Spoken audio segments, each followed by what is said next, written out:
What's going on, YouTube? It's your boy Lendaris, back at you with another video. Hey, looks like it's supposed to be showers today. It's about 7:50. Just turned 7:50. The sun kind of peeked out a little bit, but anyway, try to get a couple yards in before something happens. They said scattered showers today, but that could be in the evening. I done learn now that when it says scattered showers or it's gonna rain, or was that a big raindrop? See, I'm just bringing on the rain. So we got a raindrop right now.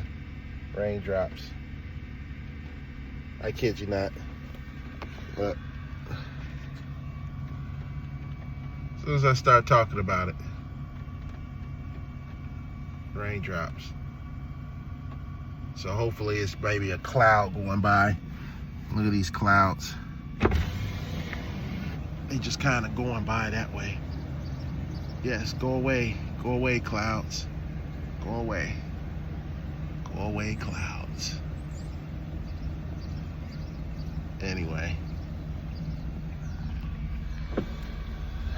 we'll see what it do.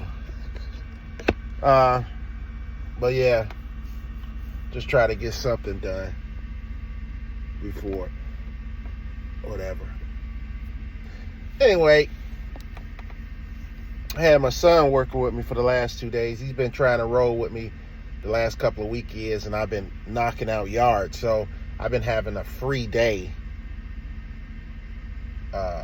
Like if I knock out my yards today, I'll have a free day on Tuesday. I've been having free days on Tuesdays to kind of try to get some things done. I still got to get my tags done for this truck, pay the taxes on it. So, you know, you make money, you knock off some debt, then you got to spend some more money for taxes and for your truck note, for your truck tags and things like that. So it's just a ongoing recycling event, to the point where you got to tell yourself sometime, don't stress it. Don't stress it. It's part of the process. It's part of the plan.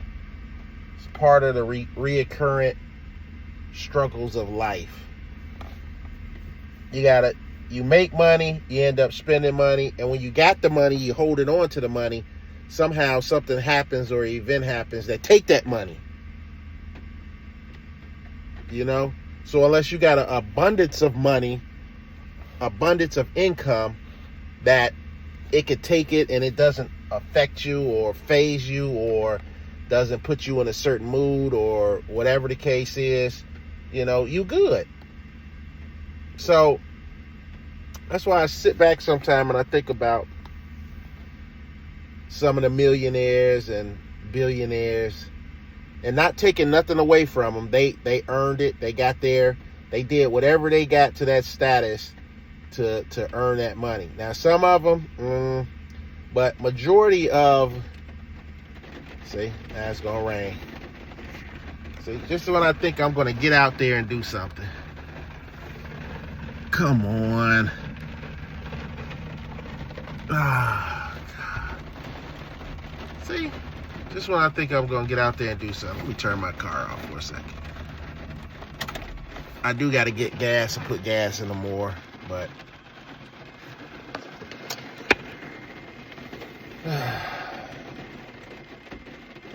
maybe I might not have a Tuesday off. This might be a wet day, and then I got to continue tomorrow. So, but it's all good. Like I said,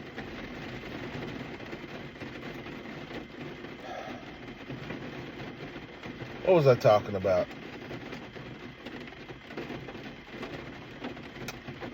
I was talking about, you know, some of the millionaires and billionaires, they got to that status by hard work. You know, there's some, like I said, that they might have got there some other ways. But majority of the people They're hard workers like me and you, and they crack the code. That's what I call it. I call it cracking the code. They crack the code in order to make an abundance of money where they don't have to worry about. Now, don't get me wrong. They still have issues. They still worry about things. It's just a different worry. It's just a different worry.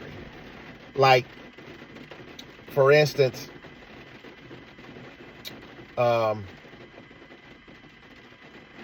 like when you're owning properties and things like that, people would assume like, oh, you got money, you got this, you got that, you got money coming in, you this and blah, blah, blah. But they don't realize that, some of those problems disappear, but then you get more problems. You get new problems. People that don't have properties or, is in that realm of real estate and all that stuff, they would be like, oh man, I wish I had some properties. I wish I had this. I wish I had properties and blah, blah, blah. But yeah, it's great. But there's other problems that come along with doing real estate and having rentals and things like that. Not only that you got to worry about your house now and things breaking down, you got to worry about the other places that you have or rentals that you have and things breaking. So now you got a different problem now than just the average person just worried about their one home. You got to worry about your property manager, keeping track of them. You got to make sure the property manager is doing the things that they supposed to do. You got to make sure property managers are not skimming off the top and taking any money. You got to keep an eye on that. There's other little problems that you have to deal with that the average person is not dealing with if they're not in that realm of owning properties. People think it's all sweet and dandy, but it can overwhelm you to the point where you want to do it and you don't want to do it.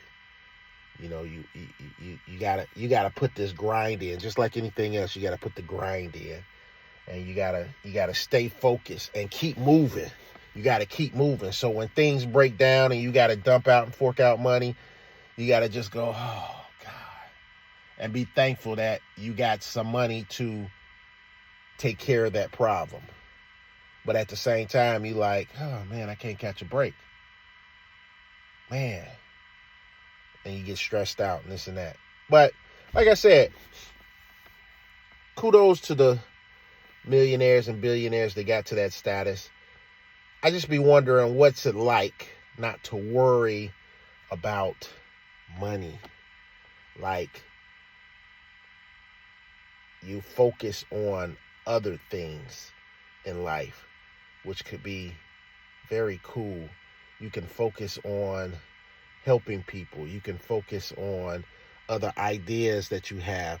You can focus on helping somebody start a business. You can focus on all these other things where you just got so much money coming in. And I just wanted to throw this in here too before I go, because the rain stopped. It's probably going to be on and off. But I also wanted to I'm looking at these birds up here. I be having so many birds at my house. They be putting their nest everywhere and all this stuff. But anyway, I know they throwing me off. I want to throw this out there too. You get comments and stuff. I did a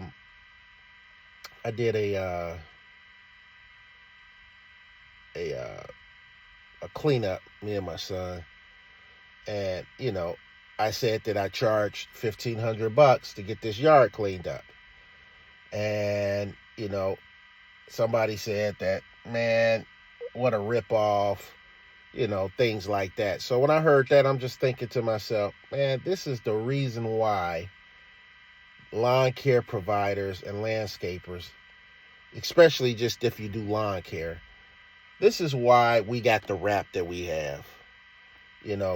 Some people can't see themselves making $1,500 in 2 hours and 14 minutes. 2 hours, that's how long it took me and my son. I tackled the front, he tackled the back. He started on the back and started tackling the back.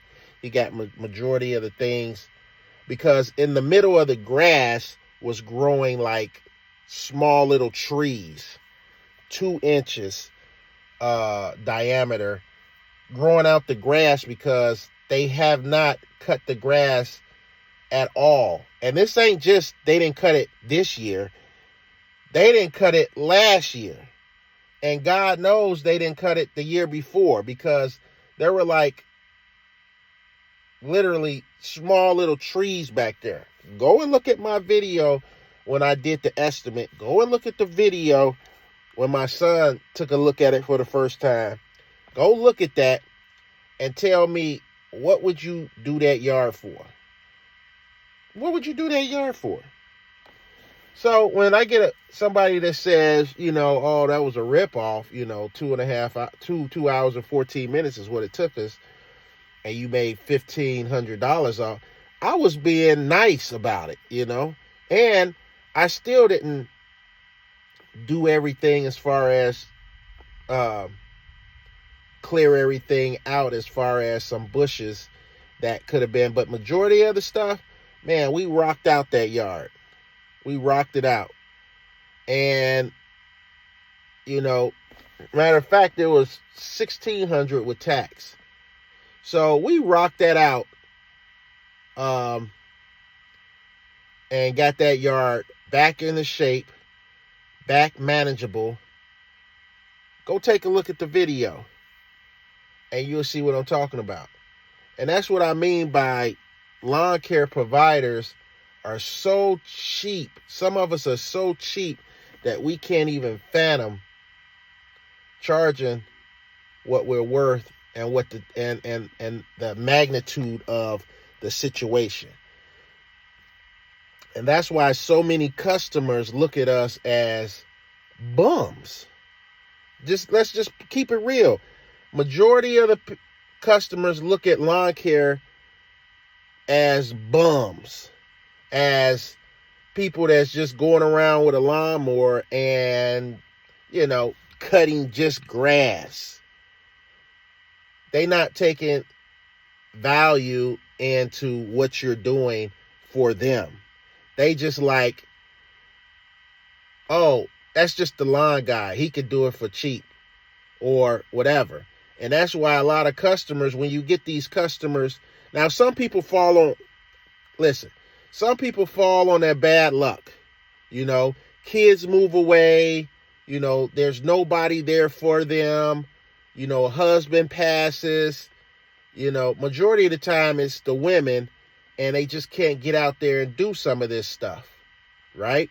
They just can't get out and do this stuff, this manual work. Either they're too old, they're handicapped, they done lost their husband, their kids done moved away, or they just don't have the disposable income to manage their property anymore. It costs to manage your property. You see these people with these nice homes with the stripes, and there's no weeds in the yard, and they on these 3-5 acres, and it's just nice grass and everything's perfect. It costs a lot of money for them to upkeep that yard. Just the yard alone. With the shrubs and the trees and things like that. It just does. So, that being said, when you quote somebody a price and the yard is just a disaster where they didn't do it for the last 2 years. I mean, the leaves is just sitting there. and it's been sitting there. And you know the person doesn't drive or whatever because the leaves are just sitting in front of the garage. So they're not really driving anymore, or they don't go anywhere. I don't know the situation, but obviously they just neglected this yard to the point where it's going to cost a lot of money to restore the yard. And when you charge this, it kind of puts a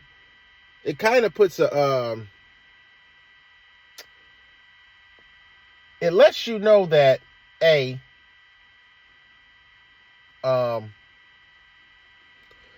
you're conditioning some of these customers, not all, because some people just have bad luck, or falling on bad luck, or falling on hard times, and they could probably get it done just this one time like that for a long time. Like the person I did their yard probably won't fork out $1,500 again by letting the yard go. It's cheaper to just to pay that line guy whatever he wants. If it's $55, $60, $70 a week, or whatever bi-weekly, to manage your yard for the next 8 to 9 months and keep it up where you don't have to pay $2,000, $1,500, $2,000 or $1,500 or $2,500 or $3,000, or get fined by the city, or whatever the case is.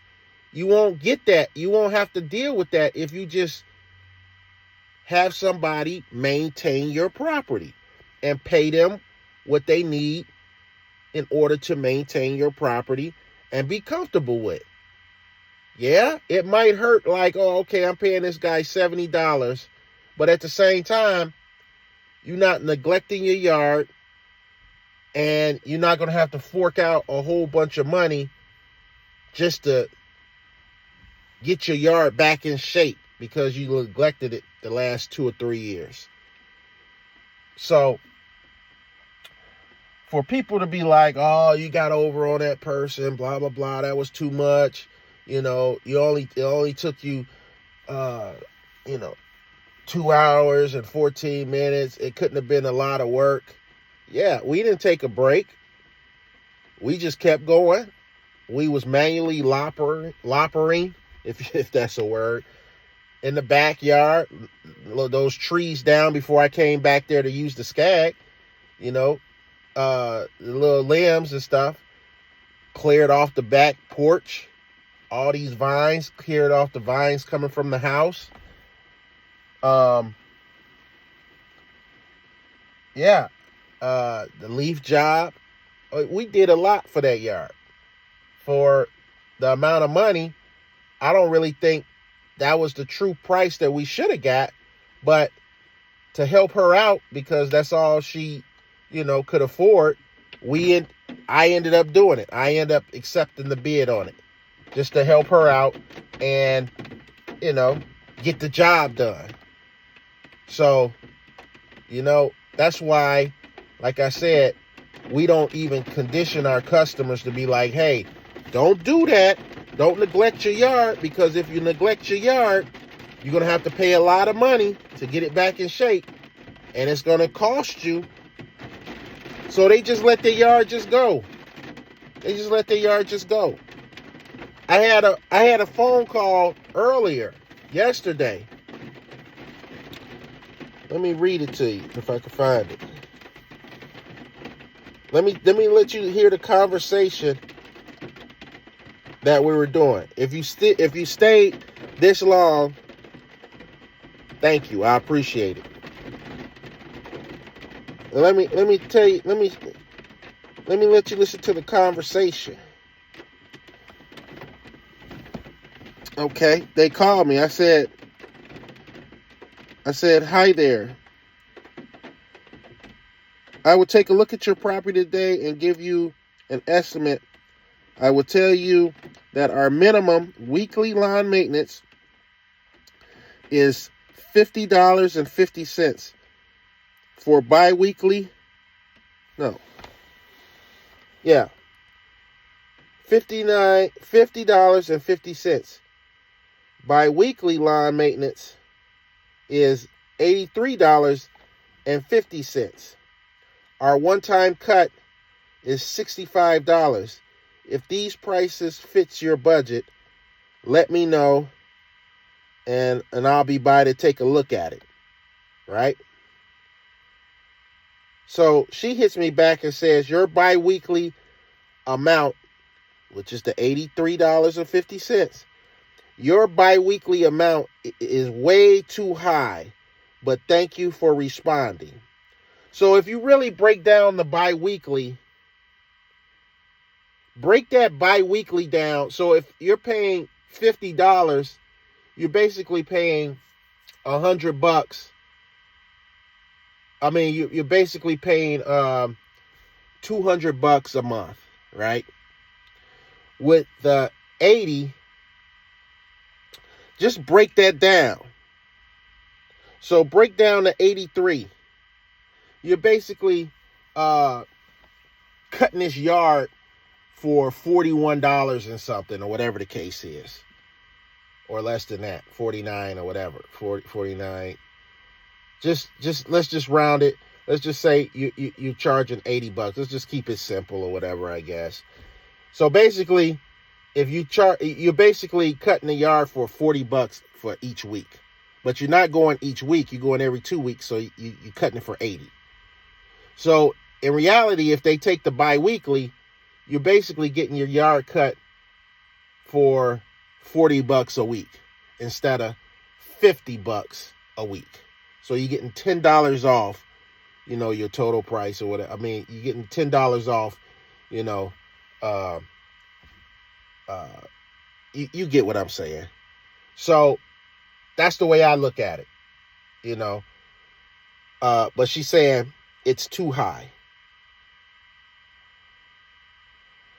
Okay.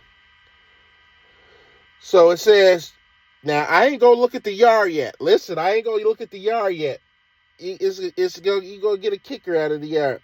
It says, so then when she said that, I said, well, do you have a budget price in mind? She said, and then I said, she said, yes, I can't go above 55 bi-weekly. That's the only reason I chose bi-weekly, because I can't afford weekly. Okay? My bi-weekly is cheaper than if you went weekly with my price. It says, okay, it's a small, then she says, okay, oh. So she said, I can't afford that. That's why I chose for bi-weekly. I can't afford weekly. I said, I have 2 more yards left, and I could come by and take a look at it. We might be able to work it out. So I'm trying to be flexible,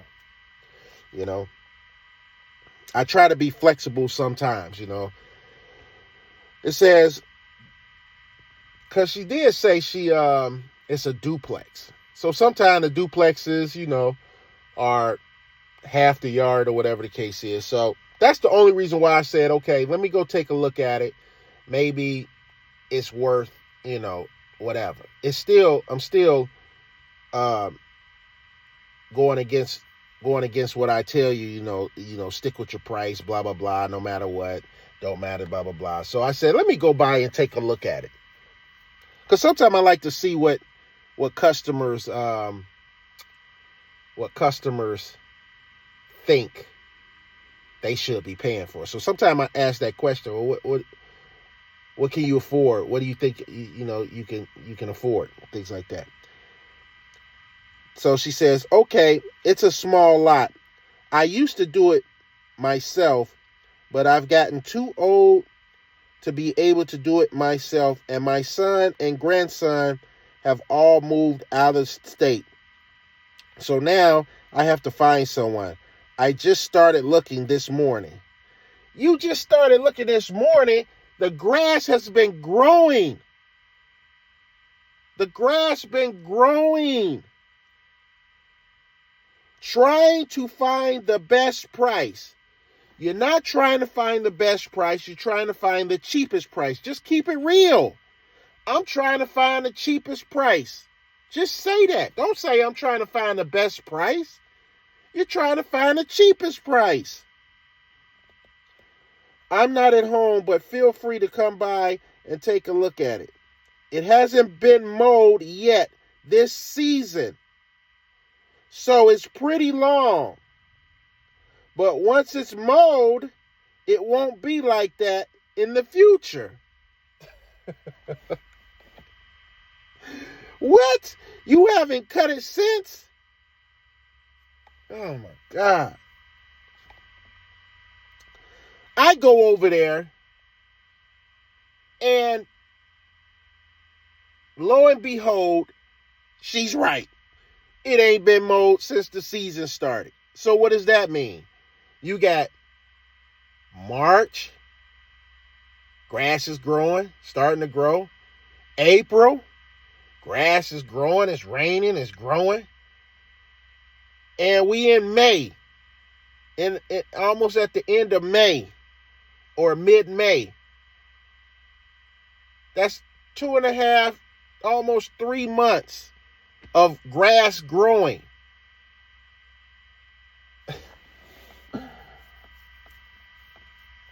So I go over there and it's sky high. It's sky high. Even though it's a duplex, it's sky high. I said, man, I ain't touching this grass unless I'm getting at least $150 for the first cut. So I tell her, I said, hey, look, your grass is overgrown. The first initial cut is going to be at least $150 to get it. And it dips down, like her backyard dips down, and then the grass is even higher.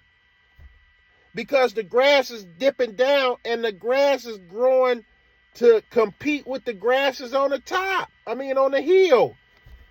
So now if you go down like this, you mowing even more grass and taller grass. It's crazy.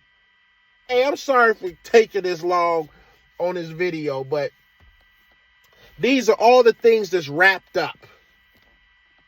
These are all the things that's wrapped up with the customer base that a lot of lawn and landscapers deal with on a day-to-day basis. But you got somebody that's going to end up cutting that yard for peanuts.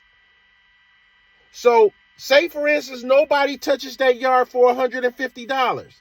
Guess what? She's going to realize, hey, I can't let my grass get like this. I better find somebody ASAP. Matter of fact, I better find somebody before the season even starts. ASAP. So I'm not in this predicament. See, you're not conditioning, the customer is not conditioning that this is serious business. You can't let your grass get this high and expect for somebody to come in and cut it for peanuts. But there will be somebody in Blue Springs that's going to cut that yard for peanuts. But it's not L&L Lawn Service. So when I come in, my prices are too high. When they're not even too high. They're reasonable. Go on my Google page. People say my prices are reasonable. And then when I hear some people say my prices are reasonable, I'm thinking, man, maybe I should raise the prices because that's making me feel funny. It's reasonable. Some people saying it's not reasonable. I'm skyrocket high. And I know I'm not because I done seen some of the big companies and what they charge. So,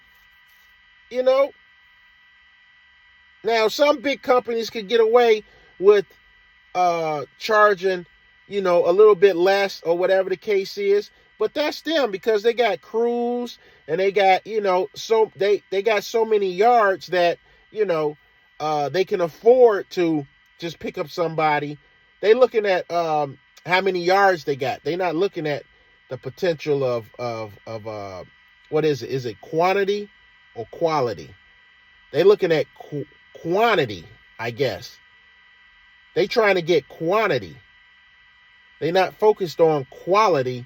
They trying to get quantity. So many customers that it won't even matter if their prices are a little bit lower. So they could take on those, customers that's like her, that don't want to pay a solo guy, man, what he think it's worth. And $80, I mean, you can't pay $83 to maintain your property or maintain the place that you stay. You can't do that. That's crazy to me, because you spend money. People have selective spending. They'll spend money on everything else that don't pertain to keeping their property up or, keeping their vehicle going. They'll spend money on all this other garbage, but they can't spend money to maintain things. And like I said, I know for a fact that I'm not the highest guy out there. My prices are like middle. And then you got the chucks and the trucks and stuff like that that's charging the peanuts majority of the time. My brother told me I need to get my lettering back on my truck so I don't be the chucks in the truck. Because he said when I got my lettering on my truck, it makes you look more professional. I get it. I just haven't put the lettering on it and things like that. And I wasn't sure if I wanted to do it because I got signs and stuff on the rent rack, kind of advertising. But it do look better when you logoed up on your truck. When I with the white truck, it looks more business professional. You legit, So I got to try to put my logo back on my truck because my brother said, hey, you don't look like professional anymore without your logo on your truck, on your new truck. So I don't know. We'll see. But anyway, guys, yeah, that's about it. I'm sorry I kept you guys long. Anyway, guys, go ahead and like, subscribe, leave your comments. Hey, don't forget to subscribe to the channel. Leave in the comments what you think. I greatly appreciate it. I'm out. It stopped raining, so I might be able to at least gas up and maybe tackle a yard or two. All right, guys, I'm out.